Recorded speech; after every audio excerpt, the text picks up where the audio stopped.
We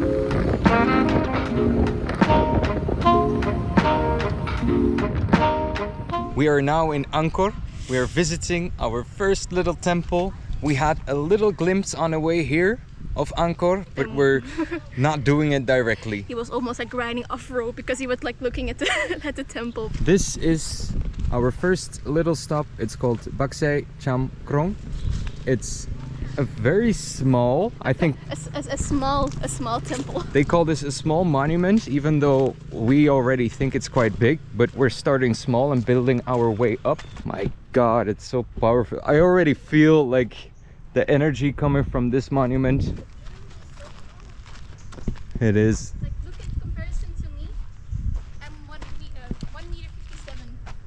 Basically, this temple is called Baksei Chamkrong, and it's translated into the bird with sheltering wings. Well, the name originates from a story that a bird saved a Khmer king by sheltering his wings around him, and that's why they built the temple. It's also dedicated to Shiva. But the staircases, they're the ones that you really have to like climb with arms and legs. So that's why we're pushing out on this one, because there's a lot more things to do today. Yeah, you cannot just go everywhere. Basically, if you're up there, you have a little bit of a view, but there's other temples, I think, there, and that one is higher and you have a little bit more of a view. So we'll be saving our energy for that, because basically each and every temple you get on top, and there's like the temple, you can go inside, but like the original pieces of art, they're no longer there. So you could find some remnants of an altar, but not much, mainly. Something that helps us a lot is this little book. It's called The Treasure of Angkor, and it's by Marilia Albanese. It has a lot of information about all the temples, and I think it's really interesting if you're doing this by yourself to have a little book with all the information. Otherwise, you're basically going blind. So what we do is we find a temple, and then before we visit the temple, we just read on it, see what the influences are. We can't tell you the most things about it. We're not tuk-tuk drivers, but it's also confusing because there's so many. It would take you years to like study all these things completely and become an expert. I think it would take 2 lifetimes, because there's so much information out there. But it's nice for yourself to have some extra value and like read a little book, bring a little book, and then you can it's like a guide, a manual, and then you just read a little, and then you at least have an idea, yeah, what it represents. So on to the next one. So this is the main stairway to Phnom Bakheng, but as you can see, it's been degraded quite a lot. Apparently it suffers a lot from the heavy rainfall, so they had to close off the main staircase. You can see it's on an artificial mountain. It's pretty high up, so now they made like a different path leading all the way around, so you can actually do it safely. So basically this is how it looks. This was the main staircase. Now they made something similar to that. Now it's full of trees, of course, but you can see the pyramid structure, and then this is like a fully man-made hill. And then also worth noting is before renovations, because it was basically falling apart. This was before the intervention.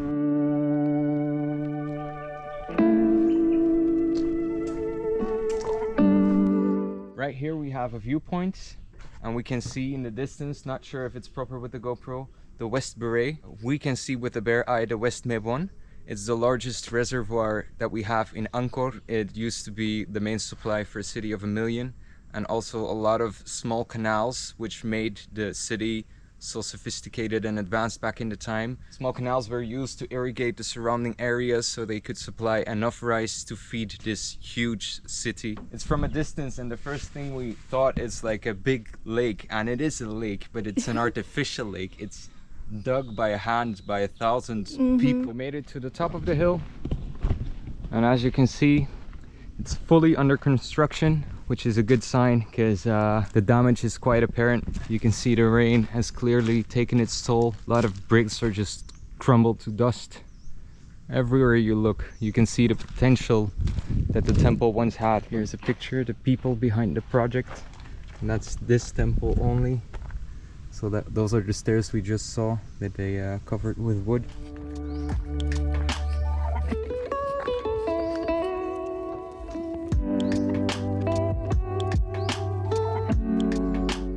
So this is the top of the temple. Very, very hot here because there's no protection of the sun.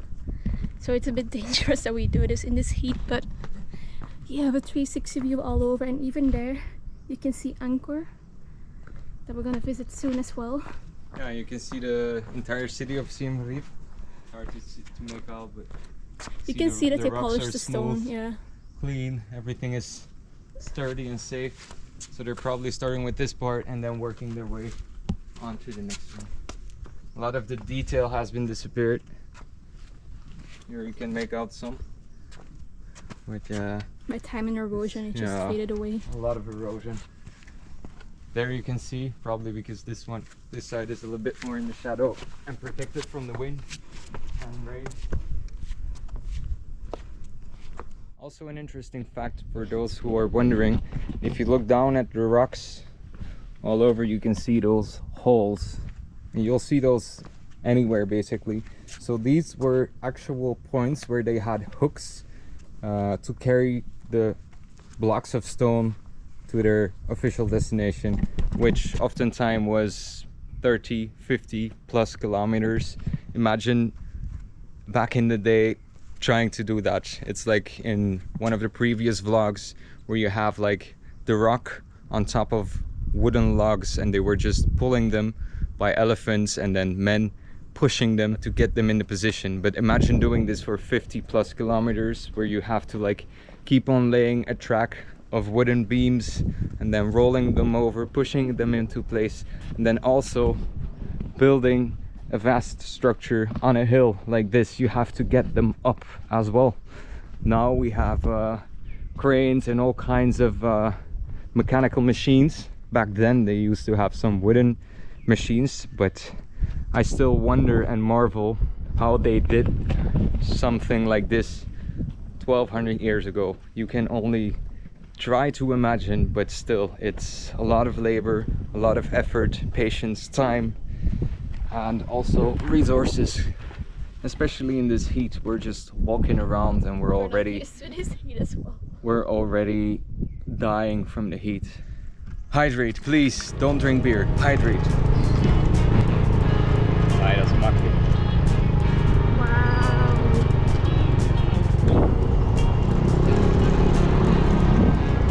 Reached the Bayon Temple. Here it is. We've been driving for a long time already in the complex. It's huge. You cannot imagine how huge it actually is. So this is one side of it. It's hard to make out the faces yet, but we'll get closer. Behind us is, I think, one of the hugest trees that I've ever seen. Yeah, the biggest tree ever. It's completely supported. Probably sick, or they're renovating the tree, could be as well. So now we're entering the complex. Getting some shadow because it's 1 o'clock, which means dying and frying. Dying and frying.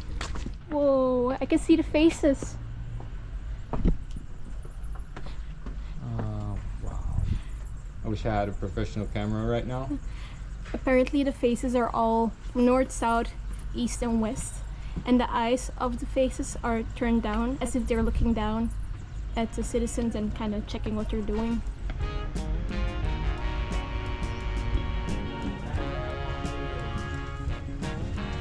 I almost walked past this without realizing, but what's behind me? Oh my god. So this is the Khmer Army Watch, and it depicts commanders riding elephants and horses, and many different soldiers with swords, spears, bows and arrows. The bas relief is all over the temple. It's endless. It just goes like on and on. An entire history depicted on the walls. There, probably there. Each and every pillar, even these, it's hard to make out because it's pretty faint.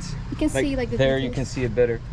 Every wall, every little piece of rock has detail and arch on it. Look at that. And again, the faces. The faces are everywhere. The faces that protect the city. Even when we arrived in the city, you could see them. We are taking a little rest in the shadow, and also interesting to note is that the temple, when it was found, it was completely overgrown by jungle. So it was completely hidden basically. So it took a long time to clear everything out, and the shape is still almost complete. all around us. You can see millions of pieces of debris. Even the rocks that we're sitting on are pieces of debris that they still have to put back into place, but they're all using original pieces. There's no replicas or whatever. They're only using original pieces. It's like a little jigsaw puzzle. A big one. It's quite amazing the progress and achievement they made. It's hard to imagine this whole temple complex being covered by jungle and then actually trying to clear it without destroying the temple itself. And then all those rocks that they took out, and they're still taking time to put them all back into place. How you actually start on such a project, it's hard to grasp the reality of that. The temple itself is huge, and I think it's a day trip on its own if you really want to take your time and see all the art, because there's just too many. But also it's hard to focus because it's so hot right now. It's 1 p.m. We gotta be careful. My hair is like wet of sweat. Sometimes you just gotta sit down, drink a lot of drinking, and cool down, because your clothes are like completely wet from all the sweat. So it's important to take a lot of breaks, take it easy. You still have to be able to enjoy the visit itself. And then also it's not like it matters, because if you sit down for a second, you start looking at certain details, and if you're just walking past, there's too much to see basically. Your brain cannot grasp the totality of all the beauty that you're able to see here. And then also you have to imagine and think about what it used to be like here, when it was still populated by Khmer people. So this was basically the last megalomaniac project ever built. After this one, it was only smaller ones. This is one of the biggest, together with Angkor Wat, the most famous temples as well, for a good reason, because they're the biggest ones ever built in the history of mankind that we know of. But I'm quite sure it's the biggest ones. But after this, it was over. That was like the huge projects after that were finished.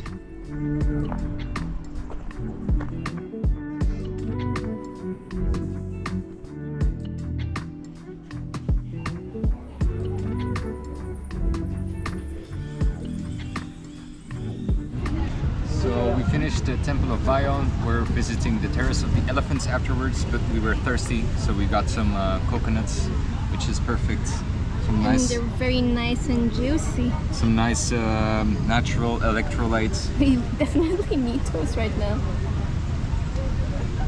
Everything is like very tourist priced here, but we paid $1 each for a coconut, which I think is a proper price, because yeah, you gotta stay hydrated, and this I think is the best thing you can drink. It's like Aquarius, Gatorade, but even better. It's so heavy. Cheers. They even brought us a table because it's so heavy. They didn't take the outer shell off, so it's like, I don't know, filled up. It was like almost 3 kilos or so. I think even more.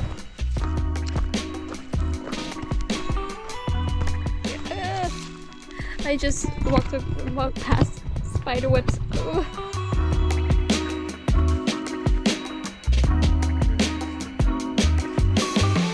We took a little shortcut. Behind us is the royal palace. Instead of going around, we just went through a little gap in the wall. Basically, I don't even think it's an official entry, or maybe it was like a hidden stairway. And then here there's something that looks like staircases. I'm just doing this. Leading to the Baphuon Temple.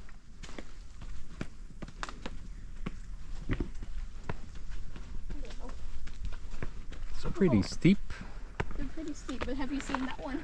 Oh my god, that is steep. That one is definitely steep. So I think after this we're going to finish off for today. We're both getting a bit tired. I'm sweaty and tired. And very sweaty. Tomorrow we'll have to wake up earlier. It's quite tough doing this around 1, 2, 3 p.m. It's almost 4 o'clock now. So. It's slowly getting better. Everyone is at the Bayon Temple, and with a good excuse to do so. But don't forget to walk around the city of Angkor Thom, because there's many other things to see as well. For example, this majestic piece. That's a lot of staircases. The one pity is that we don't have the walkway now, because there's like a big entry to the temple. We can walk the way out. We'll do that on the way out, exactly. Then we can give you both viewpoints. But it was just easier for us. We don't have a shortcut. Yeah, because otherwise it would have been quite the detour. I expected it to be big, but this is huge. This is Probably the biggest building that I've seen. yeah, that's amazing. Everything we see here is amazing. There's nothing that is not amazing. Be prepared to be blown away if you ever come here. The fear of missing out, I've never felt it as strong in my life as here. And I knew it was gonna happen, but now that I'm here, it's even worse. I think you have to come back like many times to actually map it out completely. So here you have the walkway, but what's really interesting is that it's completely elevated by pillars. A couple have disappeared. For example, here you can see gaps. So there used to be a couple more, probably going on. So that's pretty interesting. We'll do that on the way back. Welcome to my temple. Let me show you around to my crib. So this is the entrance. Lost the front door. Here's the hall. Lost my red carpet. So here's I like to call this the living room. My television, I put it like in two sets. So this is my TV, channel 1. And then here's channel 2. Like this one more. It's more realistic. Yeah. It's like an OLED panel, so the colors are a lot more vibrant. Yeah, my lights Not are existing. stolen.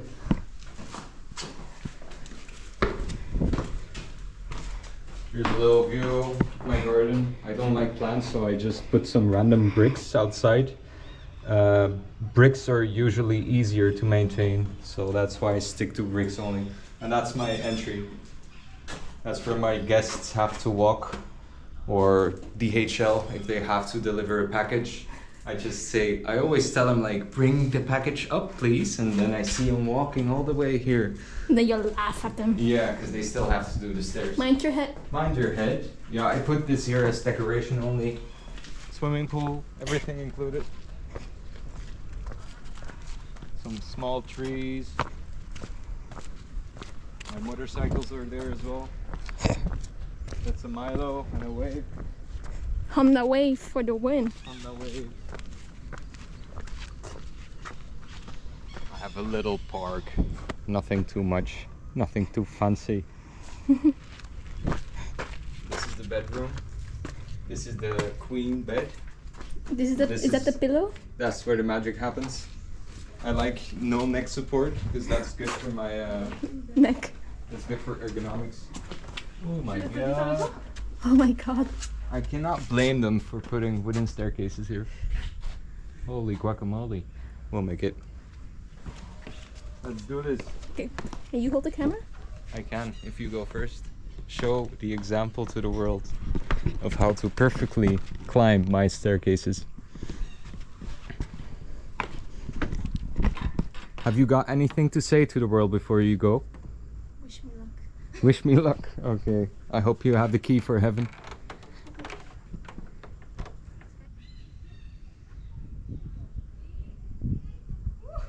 You made it. The second half, the first half.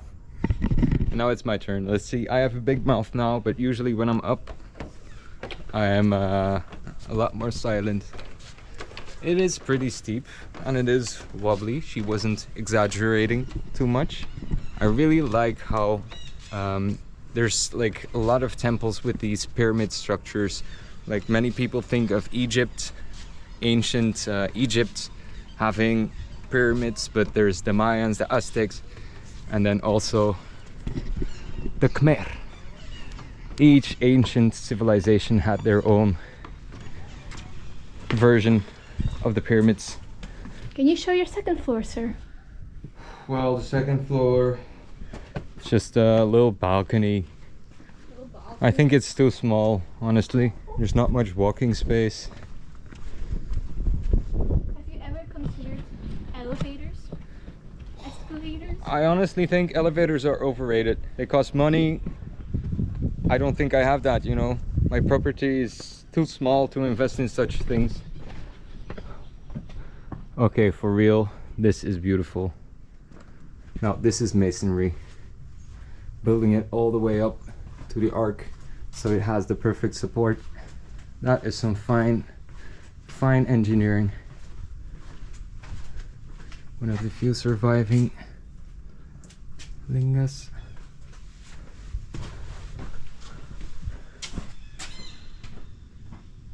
Oh, that's interesting. That is really interesting.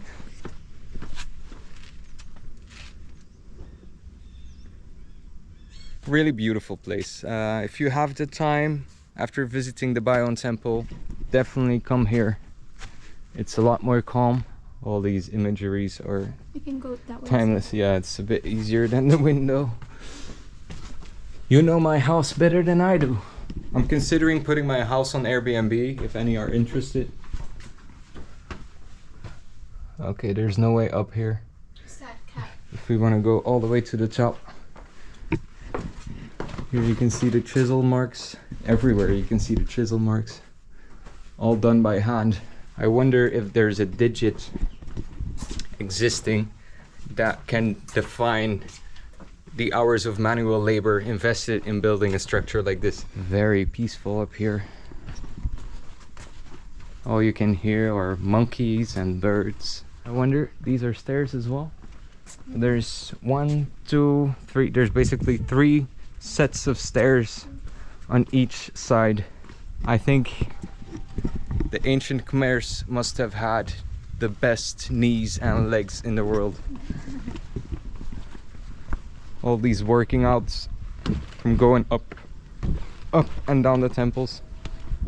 And then imagine having to get like supplies and stuff up here, or just the stones to build it. If they didn't have like a pulley system, it must have been near impossible. But impossible is always possible, and temples like this are the proof. The whole Khmer Empire is proof. Even these staircase blocks, they're huge, more than a meter wide. Sebastiana Jones. Sebastian Jones wearing his hat. Yep. The ridiculous hat that's saving my skin today. Yeah, a hat is SPF necessary in 50 this weather. this house.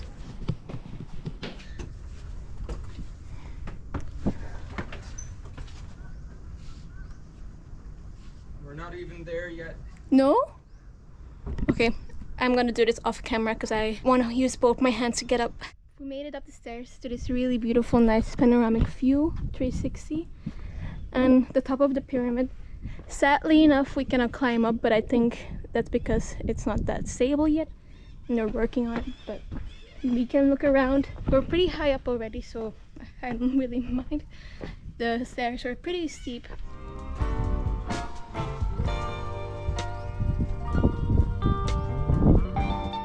On this side you can still see the original steps to the top of the temple. I really love the fact that they still have incense and have a little place of worship here in honor of this beautiful temple. Can you just try and imagine having to go down here without breaking your neck and falling to death? Jesus. My God. No, I cannot imagine because I already... How? I'm already afraid of the steps that we are walking on right now. How do you do this? These are the steepest stairs I've seen in my life. That's like rock climbing, not steps. It's a beautiful temple. Mm-hmm.